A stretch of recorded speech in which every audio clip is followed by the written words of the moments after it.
नमस्कार, स्वागत है आप सभी का। आप देख रहे हैं R9 टीवी। आपके साथ मैं हूं पंकज रौतेला। वक्त हो गया दिन की सबसे बड़ी बहस, महापंचायत का। नया साल है और सभी लोग इस नए साल में अपने लिए तमाम प्लान करेंगे, लेकिन सियासी दलों के लिए इस साल काम ही काम होगा, क्योंकि साल के शुरू में पंचायत चुनाव, फिर उम्मीदवारों का चयन, रैलियां और 2022 के चुनाव की तैयारी भी 2021 में ही होनी है। विधानसभा सीटों पर तो उम्मीदवारों का अभी से जमावड़ा लगने लगा है। नए साल की सियासी चुनौतियों और तैयारियों पर आज करेंगे बात। चर्चा को आगे बढ़ाएंगे R9 टीवी के editor in chief Amitabh Agnihotri ji. स्वागत सर आपका। धन्यवाद। तो ये सच है कि सियासी दलों को तैयारियों में जान लगानी होगी, क्योंकि 2021 में ही सियासी दलों का असल इम्तिहान होगा। पंचायत से लेकर विधानसभा तक चुनावी घमासान इसी साल, और इसकी तैयारी कितनी मजबूती के साथ सियासी पार्टियां कर रही हैं, जानने की कोशिश करेंगे। मेहमान हमारे साथ जुड़ चुके हैं, उनसे आपका परिचय करा दे। अशोक पांडे जी बीजेपी से हैं, विजेंद्र कुमार सिंह हमारे साथ कांग्रेस से हैं, दीपक मिश्रा जी प्रसपा से हैं, विवेक शैलेश जी थोड़ी देर में हमारे साथ होंगे समाजवादी पार्टी की तरफ से, अरुण राजभर सुभाषपा से हमारे साथ हैं। आप सभी का स्वागत है और नववर्ष की बहुत बहुत शुभकामनाएं भी आपको। अमिताभ जी, चर्चा की शुरुआत आपसे हम करने जा रहे हैं। किस तरीके से सियासी चुनौतियों के लिहाज से इस साल को देखा जाए? देखिए, आज के विषय पर हम लोग चर्चा आरंभ करें उससे पहले मुझे लगता है कि नए वर्ष का या नए दशक का ये आज का जो पहला दिन है, वो इस मामले में बहुत महत्वपूर्ण और उपलब्धियों भरा है भारत के लिए कि आज भारत की स्वदेशी कोविड-19 के लिए जो वैक्सीन है, उसको आपातकालीन इस्तेमाल के लिए भारत की सक्षम एजेंसियों ने अनुमति दी थी। मुझे लगा कि इस पर भी मैं एक टिप्पणी जरूर करूं। ये भारत के लिए गर्व का क्षण है। अमेरिका बना ले बात समझ आती है, रूस बना ले समझ आती है, चीन बना ले समझ आती है, भारत ने बनाई। भारत इसलिए आज हम कह सकते हैं कि नए वर्ष का, नए दशक का स्वदेशी वैक्सीन के साथ स्वागत कर रहा है ये देश। बिल्कुल। इसलिए देश के पुरुषार्थ को नमन, वैज्ञानिकों की तत्परता को, उनकी मेधा को नमन। और मुझे लगता है कि कुछ महीनों के भीतर जो फ्रंट लाइन वॉरियर्स हैं, जो लोग कोविड से लड़ रहे हैं, वो सब वैक्सीन पा जाएंगे।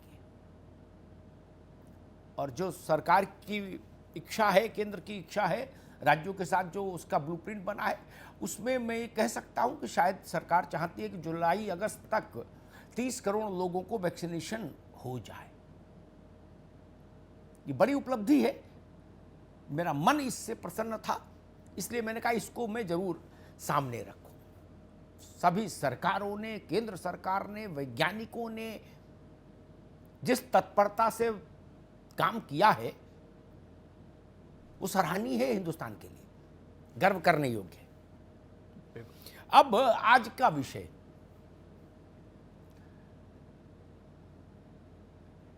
एक तो पंचायत में फर्स्ट हाफ में ही हो जाएगा मामला क्लियर।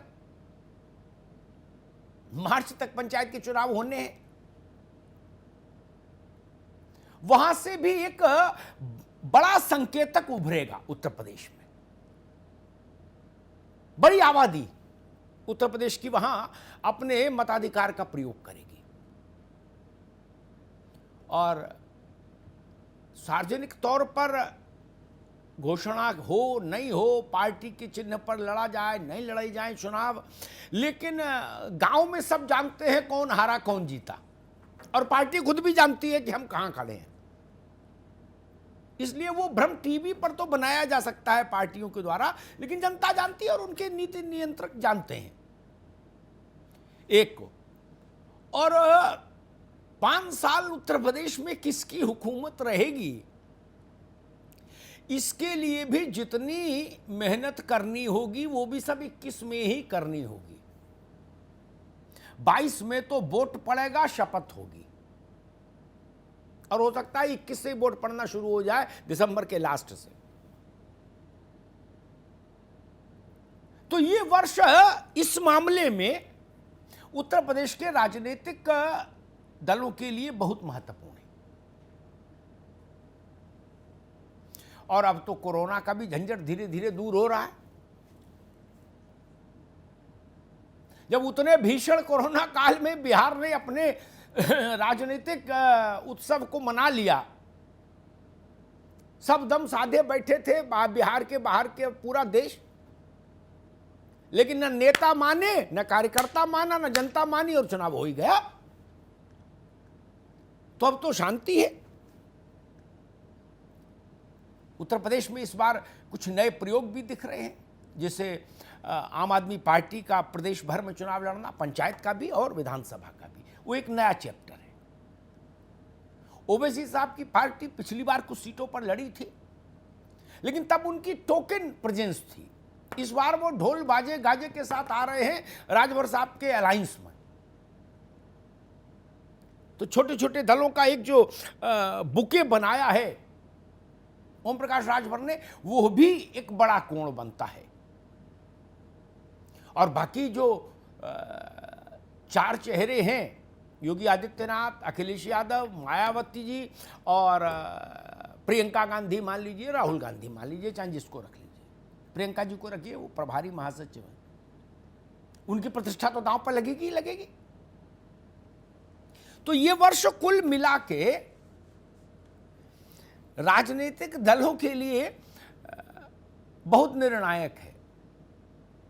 एक साल कोविड में निकल गया और उसके बाद अब सीधे वार्म अप होने का समय भी नहीं है। अब तो सीधे मैदान में कूदना होगा। जब तक पंचायत से निपटोगे तब तक विधानसभा की धुंध भी बच जाएगी। तो मुझे लगा साल के पहले दिन जरा राजनीतिक दलों से भी जानने की कोशिश करें कि वो इन दोनों चुनौतियों को किस रूप में ले रहे हैं।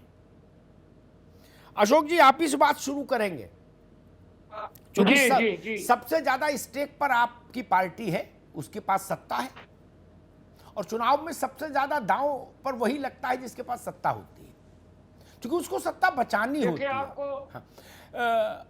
दो चुनौतियां, पंचायत और पंचायत के तुरंत बाद विधानसभा की तैयारी करनी होगी। कुछ नए समीकरण भी बने हैं। पार्टी खुद को कहां पा रही है? देखिए, आपको बता दें, सबसे पहले तो मैं आप लोगों को, प्रदेश की जनता को नव वर्ष की बधाई देना चाहता हूं, और स्वदेशी वैक्सीन लगना प्रारंभ होने वाली है, इसके लिए धन्यवाद देना चाहता हूं। और आपसे बताना चाहते हैं कि हम तो छोटे से छोटे चुनाव को भी गंभीरता से लड़ते हैं। आपने देखा होगा हैदराबाद के चुनाव में जब योगी जी गए, हमारे अमित शाह जी गए, तो लोगों ने निंदा शुरू की। बताइए, छोटे छोटे नगर निगम के चुनाव में चले जाते हैं। हमने तो एक कार्यकर्ता की भांति, प्रधानमंत्री भी और एक छोटा बूथ का कार्यकर्ता भी एक कार्यकर्ता की भांति चुनाव लड़ता है। बंगाल के चुनाव की तैयारी आप देख ही रहे हैं। हम इस बार पंचायत का चुनाव भी गंभीरता से लड़ेंगे। हमने भी अपने विधायकों को, सांसदों को निर्देश दिया है। बूथों की हमारी बैठकें प्रारंभ हो गई है। हम तो अपनी कृति पर चुनाव लड़ेंगे, विपक्ष तो अपनी विकृति पर चुनाव लड़ेगा। विपक्ष प्रधानमंत्री का कुंभा जोड़ना शुरू हो गया है, लेकिन हम तो सबका साथ सबका विकास के आधार पर ही हमने जो काम किया है, उसी काम के आधार पर चुनाव लड़ेंगे। हमारे एक काम पे ही सरकार बन सकती है। हमने तलाक को हलाक किया। हमने 370 धारा हटाया। राम मंदिर का फैसला आया। हमने अनेक ऐसे काम किए हैं। आयुष्मान योजना, जो गरीब आदमी का इलाज अमीर आदमी की तरह हो। हमने लोगों के घरों में शौचालय बनाया, इज्जत घर बनाया। यही हमें चुनाव में फिर बहुमत दिला के यही बनाएगा, इसमें कोई दो राय नहीं है। ठीक। आपका वक्तव्य पार्टी के नेता के नाते उचित है अशोक जी। पार्टी को कहना भी यही चाहिए, लेकिन एक चीज भी ध्यान में रखिए, हरियाणा में अभी शहरी निकाय के चुनाव हुए, ग्रामीण निकाय नहीं, शहरी निकाय के। और शहर में भाजपा जनसंघ के समय से मजबूत है, आज नहीं, जनसंघ के समय से हरियाणा में। भाजपा की समस्या तो गांव में थी, शहर में तो पहले दिन से जनसंघ के समय से मजबूत रहा। क्योंकि गांव साथ नहीं देता था, इसलिए जनसंघ जीत नहीं पाता था। वहां 7 में से 2 निकाय मिले भाजपा को। खट्टर साहब पसीना पसीना है इस भरी सर्दी में, जब हाड़ तोड़ ठंड है तो उनको पसीना आ रहा है। मनोहर लाल जी को 370 वहां भी थी, तलाक तलाक तलाक वहां भी था, राम मंदिर भी था उनके जहन में वोट डालने वालों के। लेकिन ये तो बड़ी कठिन है डगरपन घटकी, कब कौन सी धारा चुनाव को प्रभावित कर जाए और कितना प्रभावित कर जाए। दैवो न जानाति कुतो मनुष्य, पांडे जी, दैवो न जानाति बिल्कुल सही कह कुतो रहे हैं। मनुष्य। ब्रजेन जी, आपकी पार्टी की स्थिति परिस्थिति क्या है? राहुल जी लौट आए, नहीं लौटे, कब तक लौटेंगे, चुनाव तक लौट आएंगे पंचायत के या नहीं? मतलब क्या स्थिति परिस्थिति है, क्या चिंतन हो रहा है?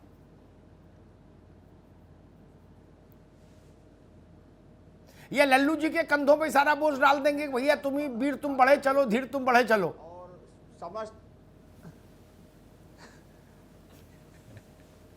नहीं, हम कह रहे पहले आपको प्रणाम है, आशीर्वाद दीजिए जी, हमें। प्रणाम प्रणाम प्रणाम। और मैं अपनी बात शुरू करूं जी। प्रदेशवासियों को नए वर्ष जी। की बधाई देते हुए, नए वर्ष की बधाई देते हुए। जी, आदरणीय अग्निहोत्री जी, उपचुनाव के बाद से कांग्रेस पार्टी संगठन सृजन अभियान चला रही थी, न्याय पंचायतों का गठन, क्योंकि हमारा संगठन कमजोर था। और आपको बताते हुए मुझे गर्व हो रहा है कि 28, 29, 30 अपनी स्थापना दिवस के 3 दिन लगातार, पहले दिन तो इन्होंने कई जिलों में प्रतिबंधित कर दिया था, लेकिन सभी 403 विधानसभाओं में हमने 5-5 किलोमीटर की पदयात्रा किया। और जिन विधानसभाओं में हम 100 आदमी निकालने की हैसियत में नहीं थे, 187 पर हमारी भीड़ 400 से 500 के बीच में, 160 विधानसभा से जो सेकंड कैटेगरी के हैं 100 से 150 और 50 विधानसभा जहां 10-15 की संख्या में। इसको देखते हुए आदरणीय प्रियंका जी ने 3 जनवरी से 21 जनवरी तक फिर से इसको विस्तार कर दिया है जी। और 26 जनवरी के बाद कांग्रेस महासचिव आदरणीय प्रियंका जी गांव-गांव, डगर-डगर, गली-गली, नगर-नगर, और जब तक विधानसभा का चुनाव नहीं होता आदरणीय अग्निहोत्री जी, कांग्रेस को उत्तर प्रदेश का विकल्प बनाने के लिए पूरी ताकत झोंकने कांग्रेस पार्टी जा रही है। ठीक। क्योंकि ये हमारे लिए करो और मरो का चुनाव है। ठीक बात हमें ब्रजेन भाई। साबित करना है अपनी 135 साल की पुरानी विरासत को, हमें साबित करना है अपनी मेहनत, संगठन की ताकत को। और पांडे जी को केवल एक ही जवाब है कि देश के जिन अन्नदाताओं ने आदरणीय मोदी जी को जिताने के लिए किसी की नहीं सुना, उनको इस हाड़ कपाती ठंड ठीक है में भजन जी, सुई के ठीक, नोक बराबर ठीक, उनकी बात सुनने ठीक है, के लिए भजन भाजपा बाबू, तैयार सुनो, नहीं है। सुनो, यही अहंकार, ठीक है, यही अहंकार इनका सत्यानाश करेगा, मैं कह के जा रहा हूं। ठीक ठीक ठीक ठीक ठीक। ब्रजेंद्र बाबू ने जो बातें कही, जैसे मैंने अशोक जी की टिप्पणियों पर एक टिप्पणी की, वैसे ब्रजेंद्र जी की टिप्पणियों पर भी एक टिप्पणी करने का मेरा मन है। ब्रजेंद्र जी ने जितनी बातें कही वो सब ठीक है अपनी पार्टी के हिसाब से, लेकिन एक मेरे तजुर्बे की बात भी समझ लीजिए, इच्छा हो तो मान लीजिएगा। बाराती कितने भी सूटेड बूटेड हो, कितना भी इत्र फुले लगाए हो, पान खाए हो, उससे बारात बहू लेके नहीं लौट सकती। दूल्हा चाहिए, दूल्हा हो तो बाराती 4 भी बहुत। जवाहरलाल थे तो कांग्रेस, इंदिरा गांधी थी कांग्रेस, राजीव गांधी रहे तब भी कुछ करिश्मा रहा, ठीक। सोनिया जी सक्रिय हुई तो उन्होंने भी अच्छा परिणाम दिया, 2 बार सरकार बनवाई। मायावती हैं, कांशीराम थे इसलिए बसपा है, मुलायम सिंह जी, अखिलेश जी इसलिए सपा है, तृणमूल इसलिए कि ममता जी है, बीजेडी इसलिए है कि नवीन बाबू हैं, जेडीयू इसलिए सरकार में है, शामिल है क्योंकि नीतीश जी हैं, आरजेडी इसलिए कि लालू जी और उनका परिवार है। बिना चेहरे के कहां कौन पार्टी जीत रही, और चेहरा तो कोई दिखता ही नहीं। लल्लू जी को कह दिया कि लल्लू तुम संघर्ष आदरणीय करो, प्रियंका हम तुम्हारे जी, साथ हैं। उत्तर अब प्रदेश लल्लू जी क्या मुख्यमंत्री करे का बेचारे, चेहरा तो कोई दिखे ना। किसके, अरे भाई किसके गले में बरमाला डाल देगी जनता, यही समस्या है ब्रजेंद्र बाबू। देखो ये समझो, आप बात को समझो। मैं अरुण राजभर के पास आऊंगा, दीपक जी के पास सबसे बाद में चलूंगा, क्योंकि उनसे जब टिप्पणी लूंगा तो उनकी पार्टी से पर छोटी सी टिप्पणी लूंगा, ओवरऑल पर एक बड़ी टिप्पणी लूंगा। ब्रजेंद्र बाबू एक बात बताएं, मैं सन भूल जाता हूं, बिहार में चुनाव हो रहा था, आपके वहां अध्यक्ष थे महबूब अली कैसर है, वो फुरफुरी उरफुरी लगा के रहते थे, बिल्कुल चकाचक टिनोपाल। मैं गया कवर करने, राहुल जी की सभा थी।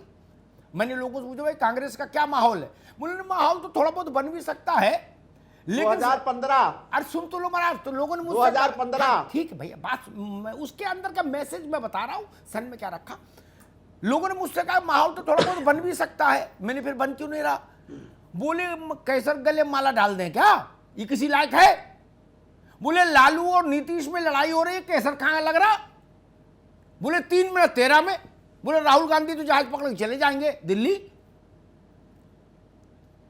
इसलिए मैं सबसे कहता हूं, योगी आदित्यनाथ, अखिलेश यादव और मायावती, इनके कदकाठी का आदमी उतारेंगे तो लोग गंभीरता से लेंगे, अन्यथा गंभीरता नहीं रहेगी, बाकी सब रहेगा। अरुण राजभर, अब तक आपके मोर्चे में कितनी पार्टियां शामिल हो चुकी हैं, एक तो भाई ये बताओ, और आपके मोर्चे का एक्शन प्लान क्या है। आपके पास जो ओबीसी के आने से पहले दल थे आपके साथ, छोटे छोटे दल, वो कितनी सीटों पर ताकत आजमाएंगे, और जो मुस्लिम बहुल सीटें हैं 135 के आसपास उत्तर प्रदेश में, क्या वो इनके खाते जाएंगी। ओबीसी साहब के राजपाल कश्यप भी जुड़ गए, उनका भी स्वागत है। अरुण राजभर, सबसे पहले सर हम आपको और आपके पूरे टीम को और उत्तर प्रदेश की जनता को और देश की जनता को नए साल की बहुत बहुत बधाई और शुभकामनाएं देना चाहता हूं। और इस कामना के साथ कि जो पूर्व में 2020 में जो हम लोगों ने झेला है और देश की जनता ने झेला है, अब एक नई ऊर्जा के साथ 2021 में हम लोग प्रवेश कर गए हैं। और बड़ी खुशी की बात है कि जिस बीमारी से हम लोग ग्रसित थे, उस बीमारी का भी हम लोगों के पास इलाज अब धीरे धीरे हम लोगों के पास आ रहा है। तो उन समस्याओं से हम लोग आगे बढ़ेंगे। जैसा कि भागीदारी संकल्प मोर्चा माननीय ओम प्रकाश राजभर जी के नेतृत्व में जो बनी है, उसमें हम लोग 8 दल के लोग थे और उसमें अब 9वां दल ओवैसी जी का आया है, और 10वें दल का भी जल्द ही हमको लगता है कि 1 हफ्ते के अंदर 10वां दल भी शामिल हो जाएगा। और फिर हम सभी लोग 15 जनवरी के बाद से एक तय सारे मोर्चे के लोगों का 5 तारीख को बैठक है लखनऊ में। मोर्चे के अध्यक्ष लोग तय करेंगे कि 15 तारीख को पहला रैली हम लोग बनारस की धरती पर करेंगे, और पंचायत चुनाव का ही नहीं, विधानसभा 2022 का भी वहीं से ऐलान हो जाएगा कि हमारे संयुक्त मोर्चे के जितने राष्ट्रीय अध्यक्ष लोग होंगे, उनका कार्यक्रम अनवरत अब हर महीने 15 दिन 20 दिन पर कार्यक्रम लगेंगे। और मुद्दे हम लोगों ने चिन्हित किया है कि पढ़ाई, दवाई, रोजगार, बिजली, सड़क, जो जनता के बुनियादी मुद्दे हैं, विधानसभा लोकसभा के तर्ज पर नहीं। हम जो गांव में हमने सर्वे कराया, हमारे जो समर्थक कार्यकर्ता वोटर जो चर्चा कर रहे हैं, हमारे राष्ट्रीय अध्यक्ष हमेशा, कोई हिंदुस्तान का राष्ट्रीय अध्यक्ष गांव में जाकर के उनकी फरियाद नहीं सुन रहा है, लेकिन हमारे राष्ट्रीय अध्यक्ष माननीय ओम प्रकाश राजभर जी अनवरत आप देख रहे होंगे कि किसी की मरनी पड़ रही हो तो वहां जा रहे हैं, किसी की शादी पड़ रही तो वहां जा रहे हैं, किसी की समस्या क्या है वहां जाकर के उनके दर्द और ठीक है, शामिल हो रहे हैं। ठीक। तो जनता ने जो हमको आशीर्वाद दे रहे हैं और जो मैसेज दे रहे हैं, मुझे लग रहा है, ये भरोसा है कि जनता हमको अब स्वीकार करने के लिए मूड बना ली है और हमारे साथ कंधे से कंधा मिलाकर चलने के लिए संघर्ष कर रही है। अब रुको बाबू, रुको। उत्तर प्रदेश की एक समस्या और भी है, वहां राष्ट्रीय पार्टियां ज्यादा हो गई, ये भी समस्या है, क्योंकि कोई पार्टी राष्ट्रीय से कम है ही नहीं। दीपक मिश्रा जी, एक सवाल मेरे जहन में आता है, आपकी पार्टी से सवाल लेता हूं, इस वक्तव्य के अलावा बताइएगा कि प्रसपा भाजपा को सत्ता में दूर रखने के लिए कोई भी कुर्बानी देने को तैयार है, लेकिन विलय नहीं होगा, गठबंधन के लिए हम तैयार हैं। ये जो एक शाश्वत रिटोरिक है जो अनंत काल से हमारे कानों में पड़ रहा है सत्यनारायण कथा की तरह, इसके आगे क्या?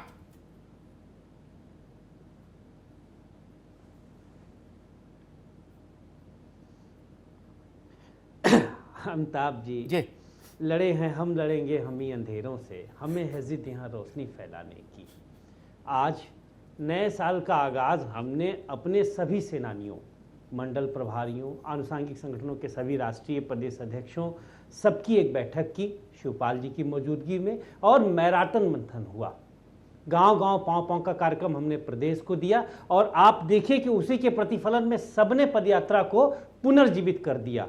जो कारों की काफिलाओं में चला करते थे, जिनके पांव जमीन पर उतरते नहीं थे, जिनके जूते की जो सोल होती थी वह माटी के गंध से राज कपूर का बड़ा प्रसिद्ध डायलॉग भी था, आपके पांव बहुत खूबसूरत हैं, इन्हें जमीन पर मत उतारिएगा।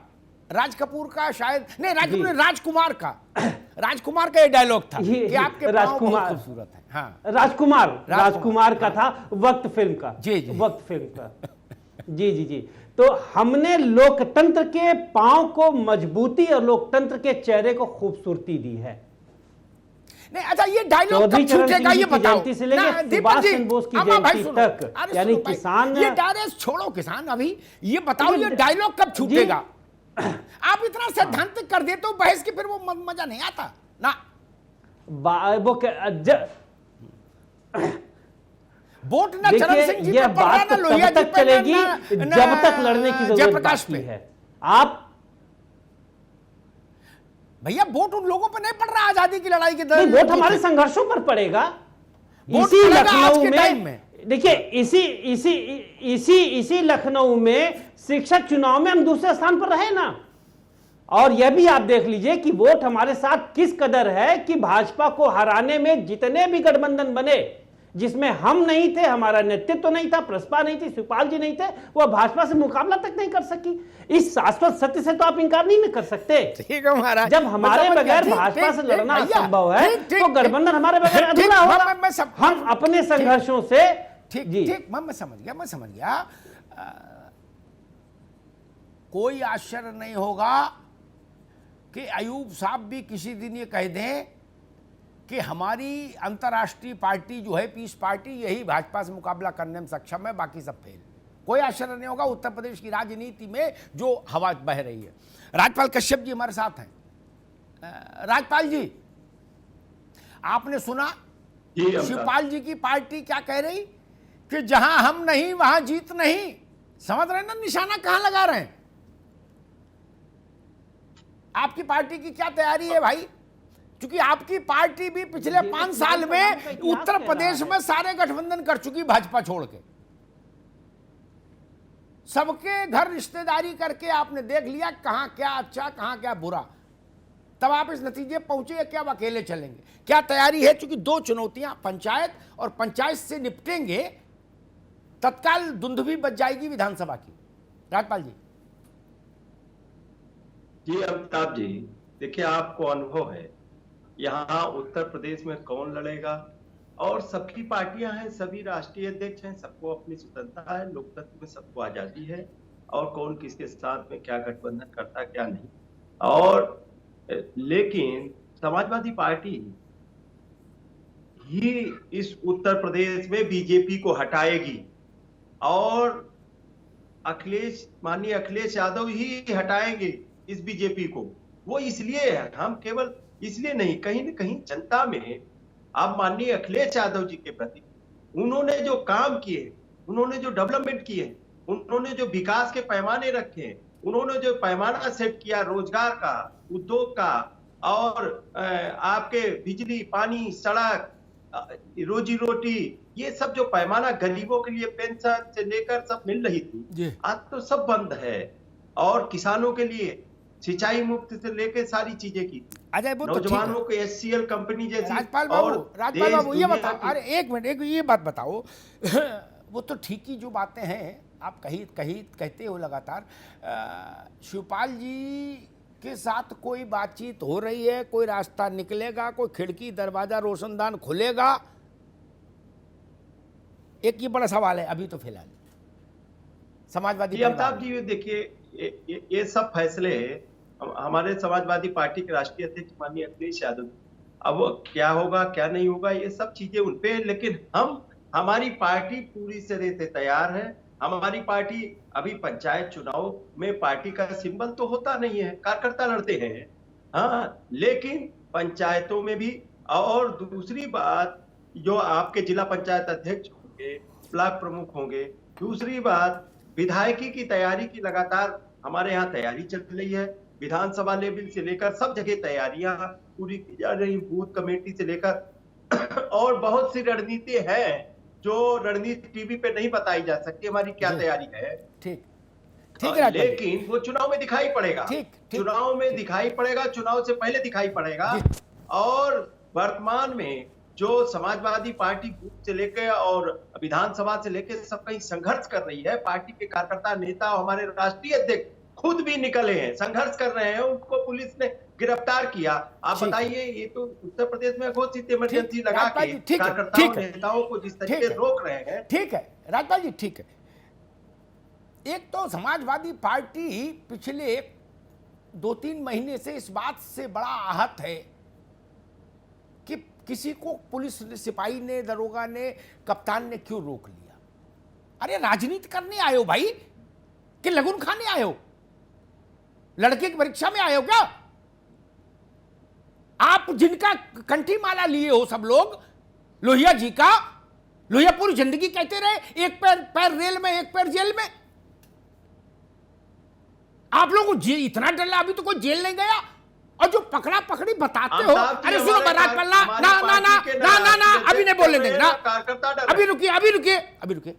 और जो राजनेता आज के दौर के पानी जी बताते ना कि हमको पुलिस ने जे दमन किया, वो दमन हम बता दे, हमें भी यही हो गए 35 साल यही दमन देखते हुए, सरकार और सरकार का सिस्टम। दमन क्या होता है?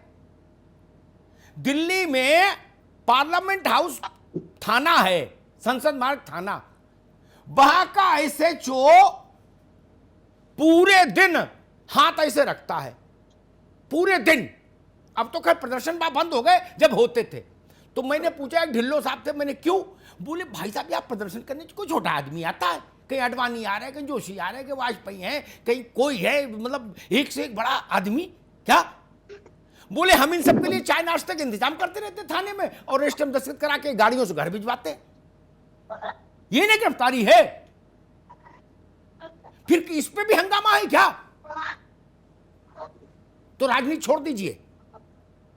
मेरी सलाह होगी वो लोग राजनीति छोड़ दें जिनको पुलिस के घंटे 2 घंटे के डिटेंशन से भी प्रॉब्लम हो। राजनीति का तो गहना है ये।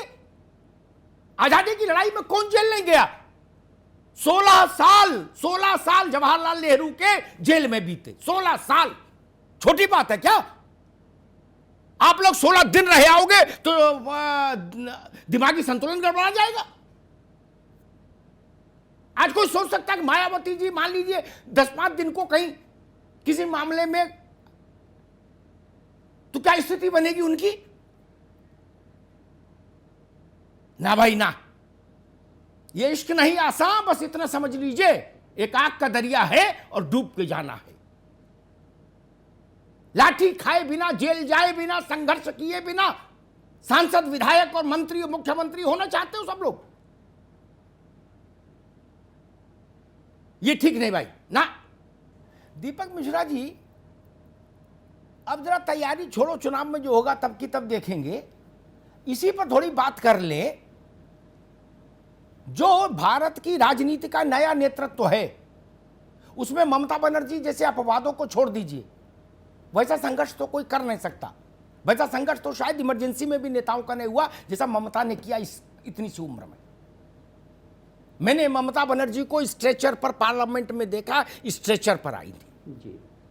17 जगह फ्रैक्चर था देह में, तब संघर्ष करके तब के निकली। खैर, मेरे ख्याल से मायावती जी ने डिटेंशन भी नहीं देखा होगा घंटे भर का भी कभी पूरे जीवन में, 1 घंटे का डिटेंशन भी नहीं देखा होगा, जिसमें सर्किट हाउस या डाक बंगला में नेता को कॉफी बिस्कुट काजू के साथ रखा जाता है 1 घंटे के लिए, काजू वगैरह गर्म बिल्कुल आते सब रहते हैं, जूस वगैरह है।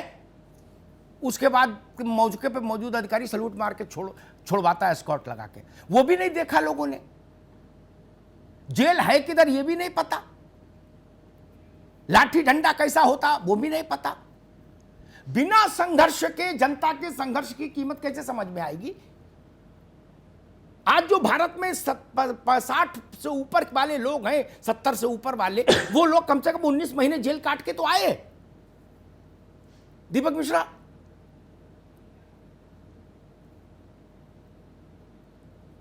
जी जी, देखिए यही सबसे बड़ा नेतृत्व का संकट है और यही एक कारण है कि आज भारतीय जनता पार्टी तमाम किंतुओं परंतुओं और गलत कृत्यों के बावजूद भी जब चुनाव में आती है तो भारी पड़ती है। इसे स्वीकारने में किसी को हिचक नहीं होनी चाहिए। राज्यपाल जी को भी स्वीकारना चाहिए, राजभर जी को स्वीकारना चाहिए और कांग्रेस के साथी को भी स्वीकारना चाहिए।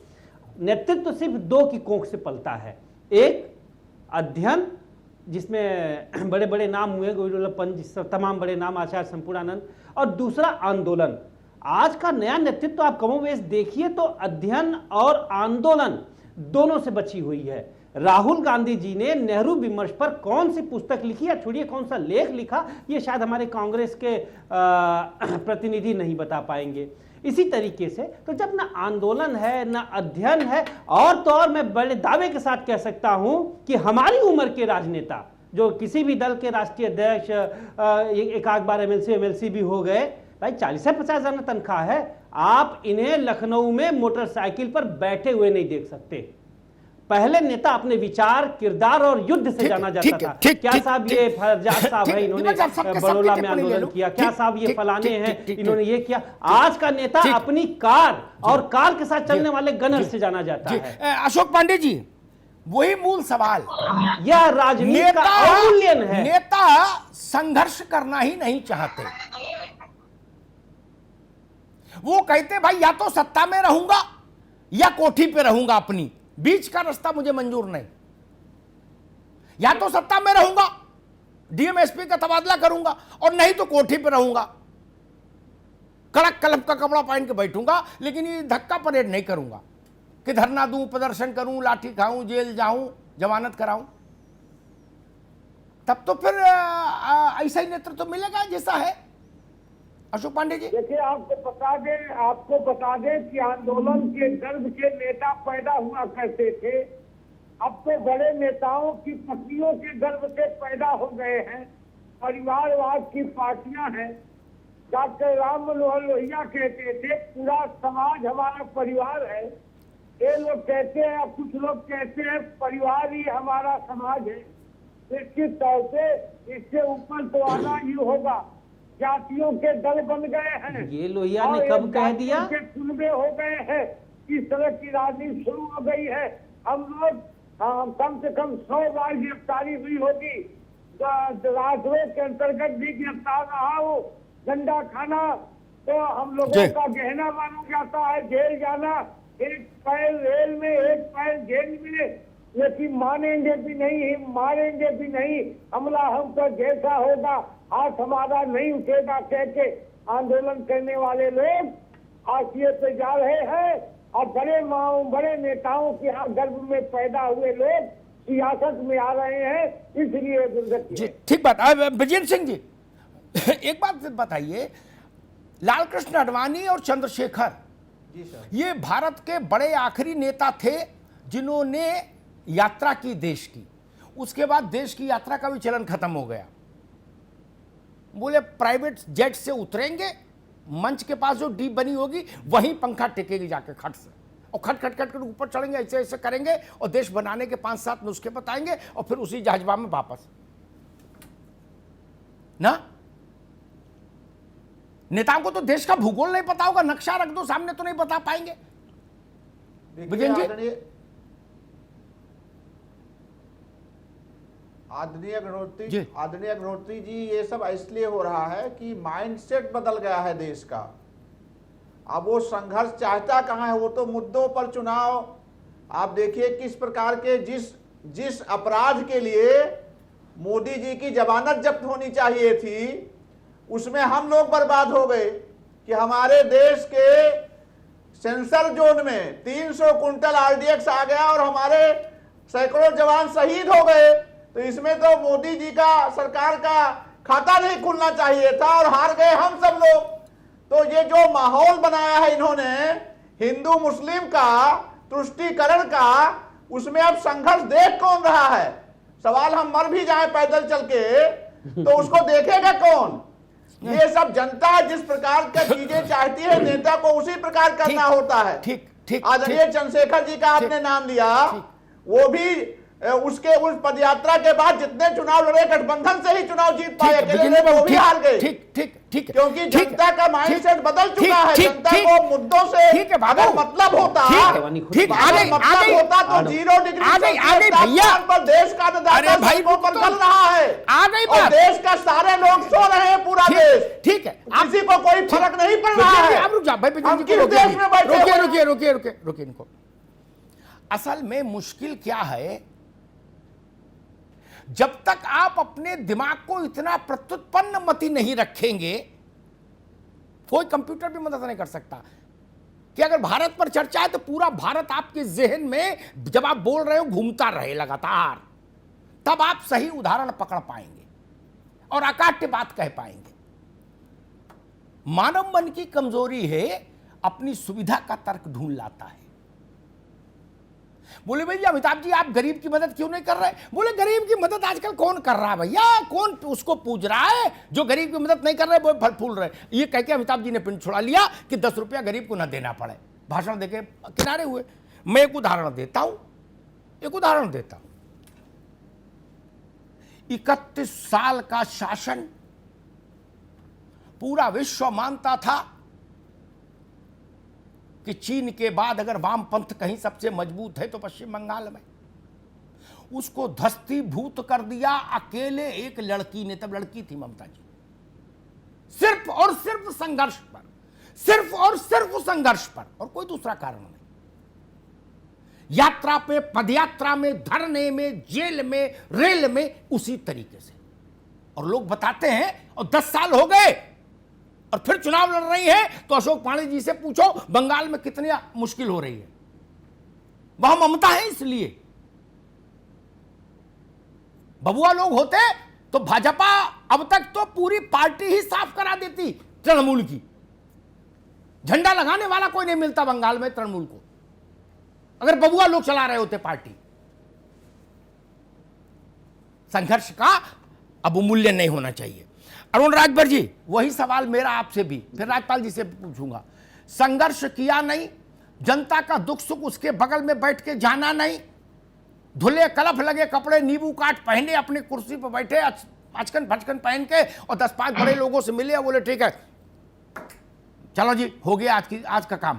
क्या देखिए साहब, जिस तरीके से संघर्ष की बात हो रही है, सुहेल देव भारतीय समाज पार्टी के राष्ट्रीय अध्यक्ष माननीय ओम प्रकाश राजभर जी जितना संघर्ष करते हैं, आज के राजनीति में उस तरीके का संघर्ष लोग नहीं करना चाहते। हम उस बूढ़े परिवार में जाते हैं जहां लोग नहीं जाना चाहते हैं, हम उन मलिन बस्तियों में जाते हैं जहां लोग पसंद नहीं करते हैं, क्योंकि जो एक बार लखनऊ पहुंच जाता है तो उसको हवा लग जाती है दूसरी, जो एक बार सचिवालय में बैठ जाता है तो उसको दूसरा दिखाई देने लगता है। हम सरकार में थे, संघर्ष की बात हो रही है। माननीय मुख्यमंत्री जी सदन में इस बात को कहे थे कि गरीबों को सबसे ज्यादा इलाज में पैसा दिलाने का काम किसी ने किया तो सुहेल देव भारतीय समाज पार्टी के राष्ट्रीय अध्यक्ष ओम प्रकाश राजभर जी ने किया। हमने गरीब को आवास जहां उजाड़ी जा रही थी, हमने कहा कि जहां आवास उजाड़ी जा रही है अगर उसको हम नहीं बचा पाएंगे तो फिर हमारा संघर्ष व्यर्थ हो जाएगा। हम तो गरीब के बीच से निकल करके वहां पहुंचे ना, हमारे पास तो हवाई जहाज या हेलीकॉप्टर तो था नहीं, हम स्कूटर से लेकर के, साइकिल से लेकर के, हम लोग जीप से लेकर के हम लोग आज इस तरह पहुंचे हुए हैं। आज आपके बीच में हम लोग उपस्थित हैं। हमेशा गांव, गरीब, मजदूर। ठीक है, अब ये भाषण हो जाएगा। ठीक है, आगे बात, भाषण नहीं, आगे बात, आगे आपने अपनी बात अच्छे से दी। हर वक्त एक ही बात कहने से भी दर्शक भाग जाता है बाबू, है ना। गांव, गरीब, मजदूरी जो रिटोरिक हर वक्त में, फिर ये असर खो देगा। ये मंत्र थोड़ी ना कि जितना जपोगे उतना लाभ होगा। एक बार में एक ही बात बोलिए राज्यपाल जी। वही मेरा मूल सवाल, संघर्ष किया नहीं, जनता की पीड़ा में कंधा कभी लगाया नहीं, पैदल चले नहीं 2, 4, 5, 10 हजार किलोमीटर पूरे जीवन में। दो ही उसूल, या तो सत्ता दो और सत्ता नहीं दोगे तो हम घर रहेंगे। इससे कैसे चलेगा जीवन? राजनीति इसीलिए कमजोर हो रही। आज अगर भाजपा के खिलाफ विपक्ष नहीं मिल रहा है देश में, तो उसका एक बड़ा कारण यह भी है कि विपक्ष कोठियों का बंधक है। राज्यपाल जी। अमिताभ जी, ये बात सही है आपकी। संघर्ष और संघर्ष कर भी रहे हैं, समाजवादी भी पार्टी संघर्ष कर रही है। और ऐसा नहीं कि समाजवादी पार्टी कोई सोने का चम्मच लेके पैदा हुई। समाजवादी पार्टी संघर्षों के लिए पहचानी जाती है। और हमारे पूर्वी राष्ट्रीय अध्यक्ष और वर्तमान राष्ट्रीय अध्यक्ष हजारों किलोमीटर पहले भी साइकिल चला चुके हैं, रथ यात्राएं भी कर चुके हैं। और लगातार अभी एक बेटी उन्नाव की बेटी जिसको जिंदा जला दिया गया था, तो उसके लिए विधानसभा पे जाके धरने पे बैठ गए और लगातार कर रहे हैं। लेकिन अभी केवल हमारी पार्टी के राष्ट्रीय अध्यक्ष के साथ साथ में लाखों लोगों पे अभी वर्तमान में कितने लोगों पर लाठियों, आप पार्टी कार्यालय का वीडियो देख लेंगे, लाठियां सीधे सर पे पड़ रही है, सर फट जा रहा। कितने हमारे लखनऊ के कार्यकर्ता नेताओं के सर फाड़ दिए, कितनी टांगे तोड़ दी। ये अन्याय अत्याचार अब समाजवादी पार्टी से कर नहीं रही है। यह समाजवादी पार्टी है, बीजेपी के लाठी डंडे या लोकतंत्र को बचाने के लिए समाजवादी पार्टी कोई भी कुर्बानी देगी। अब समाजवादी पार्टी ही लड़ रही है। आप जिलों से रिपोर्ट करवा लीजिए, कोई लड़ रहा है अन्याय के खिलाफ, वो समाजवादी पार्टी लड़ रही है और समाजवादी पार्टी लड़ती रहेगी। और जिस तरीके का लोकतंत्र में आप बताइए, तो किसान बैठे तो है धरने पे, कौन टीवी चैनल? ठीक है कश्यप साहब, आपको रोक रहे हैं माफी के साथ हम। अमिताभ जी, संपादकीय टिप्पणी प्लीज। देखिए, ये बात भी कहना बंद करना चाहिए राजनेताओं को, कौन टीवी चैनल दिखा रहा। कम से मेरे साथ तो नहीं कहिए, है ना। मुझसे ज्यादा बहस किसी ने की हो तो वो अपना नाम बताए मेरे पास। उतना तो नेता नहीं बोले जितना मैं बोला। नेता नहीं बोले जिनको वोट लेना है, मुझे समझा रहे। बाबू ब्रजेश जी को एक बात बताऊं, संघर्ष तो सब गिना देते हैं अपना। बोले हम गार्डन में आके बैठे थे, संघर्ष किया कि नहीं किया है? जनता दरबार में लोगों से मिले, 25 लोगों को के नमस्ते का जवाब दिया, संघर्ष कम है हमारा? हाँ, ये सब संघर्ष है, इसके मैं कृतज्ञ मानता हूं। बड़ा संघर्ष है, बड़ी कुर्बानी है नेताओं की। मैं आपकी पार्टी से एक उदाहरण देता हूं, छोड़ो जवाहरलाल जी को। इंदिरा जी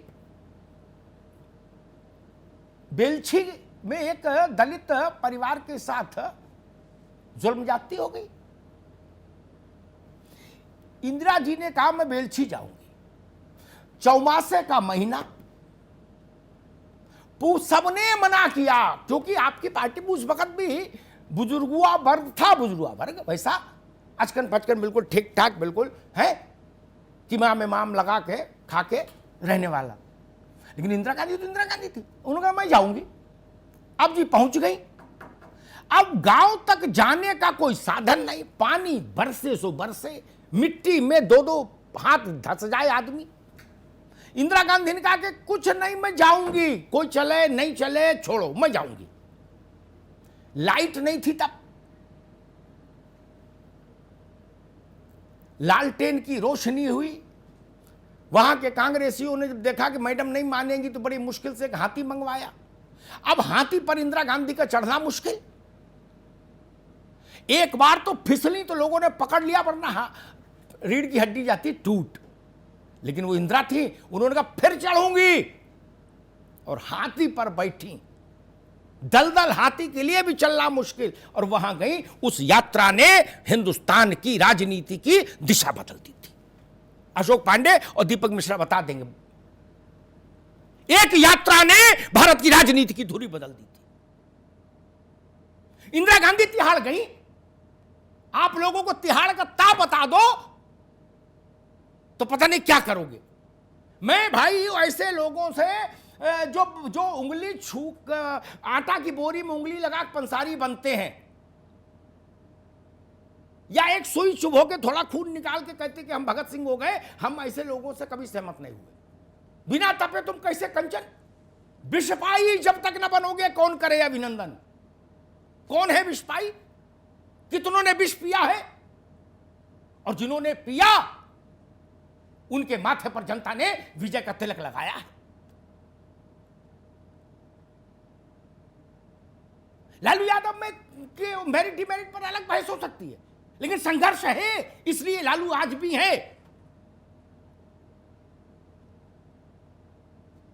10 साल से 8 साल से लालू को जेल में रखे हुए हैं, लेकिन फिर भी बिहार की राजनीति का कोई अध्याय लालू के बिना चर्चा के केंद्रीय भूमिका लालू की ही होती है उसमें। क्यों भाई? कैसे हो गया इतना बड़ा आदमी? कैसे हो गया? एक अशोक पांडे जी की पार्टी में भी यादव जी हैं, बिहार में नंद किशोर यादव पांडे जी, वो तो नेता नहीं बन पाए, क्योंकि नंद किशोर बाबू ने कभी कलफ नहीं टूटने दिया कुर्ते का।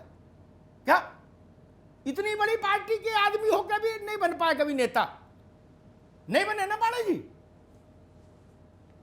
संघर्ष नहीं करेंगे तो जनता आपको अपना कैसे माने? और एक बात कही के बात समाप्त, एक प्यारा उदाहरण देता हूं। आप सबके प्रति सद्भाव है भारत की राजनीति के प्रति, इसीलिए उदाहरण दे रहा हूं, अन्यथा तो जाहि विधि राखे राम ताहि विधि रही है। 84 में चुनाव हुआ, राज्यपाल जी सुन लो, 84 में लोकसभा का चुनाव हुआ इंदिरा गांधी की शहादत की छाया में। पहली बार सलमान खुर्शीद को कहा गया कि भाई आप लोकसभा लड़ो, उससे पहले वो राज्यसभा के मटेरियल थे। ये उस इलाके के दामाद भी हैं, लड़के भी हैं, उसी इलाके के दामाद भी हैं। जाकिर हुसैन साहब के दामाद है, सलमान साहब के अब्बा हुजूर जिनका इंतकाल हो गया, ये चुनाव लड़ने आए।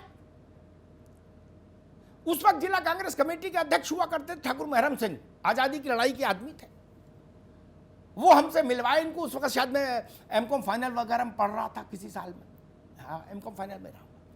बोले भाई अग्निहोत्री जी आए हैं और ऐसे ऐसे और ये चुनाव लड़ना चाहते हैं और इनकी मदद करवाओ, ये वो। ठीक, मैं ऑल पार्टी आदमी था, जहां जो आदमी ठीक लगता था उसी की मदद करता था। एक सभा रखी, आज पहली बार ये बात रहस्योद्घाटन कर रहा हूं, यहां से भारत की राजनीति का चरित्र पता लगेगा। राज्यपाल एक सभा रखी, कांग्रेस के पैसे से नहीं, अपने संपर्कों से। दीपक जी,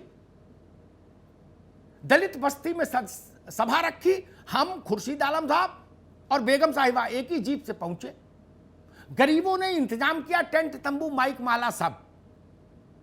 तो जब रास्ते में जा रहे थे तो चचा ने कहा कि भाई बड़ी गंदी स्मेल है यहां, और उन्होंने सिल्क का रुमाल नाक पर रख लिया।